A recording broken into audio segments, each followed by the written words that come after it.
वाढदिवस हा शब्द आपल्याला परिचित आहे. कारण आपण सर्वजण आपला वाढदिवस विसरत नाही. अगदी दरवर्षी त्याच उत्साहाने आपण तो साजरा करत असतो.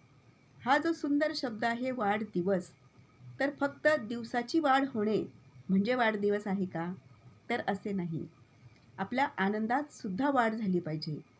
जर आनंदात वाढ ही प्रति दिवशी व्हायला पाहिजे, तर त्यासाठी फक्त पवित्र शास्त्रातच असं लिहिलेलं आहे, की आपण त्या परमेश्वराकडे नम्र विनंती केली पाहिजे, की तू तुझ्या दयेने, करुणेने आम्हाला प्रभातीच तृप्त कर, यासाठी की आमच्या आयुष्याचे सर्व दिवस आम्ही आनंदात घालवू.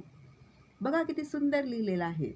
फक्त एकाच दिवशी आपल्याला आनंद मिळणार नाही, तर आपल्या आयुष्याचे सर्व दिवस आनंदात घालवण्यासाठी आपल्याला फक्त परमेश्वराची आराधना करायची आहे, त्याची विनंती करायची आहे, की तुझ्या दयेने आम्हाला प्रभातीच तृप्त कर.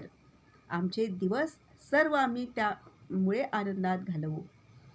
तर वाढदिवस म्हणजे फक्त दिवसाची वाढ होणे असे नाही, तर आपल्या आनंदात सुद्धा रोज वाढ झाली पाहिजे. आणि म्हणूनच आपण त्या परमेश्वराची रोज सकाळी विनंती करावी, की तुझ्या दयेने, करुणेने तू आम्हाला सकाळीच तृप्त कर. म्हणजे आमच्या आयुष्याचे सर्व दिवस आनंदात घालवू. नाहीतर आपला आनंद हा क्षणिक असतो, तो लगेच निघून जातो.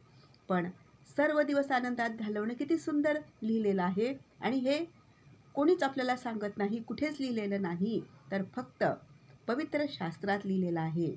आणि म्हणूनच आपण रोज सकाळी काही विशेष विनंती न करता फक्त त्याची, परमेश्वराची दया, करुणा, तृप्त कर आम्हाला त्याच्याने, तू आम्हाला त्याच्याने भर.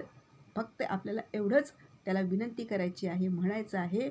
म्हणजे एक दिवस नाही वाढ, तर सर्व दिवसामध्ये आपल्या आनंदाची वाढ ही निश्चित आहे. धन्यवाद.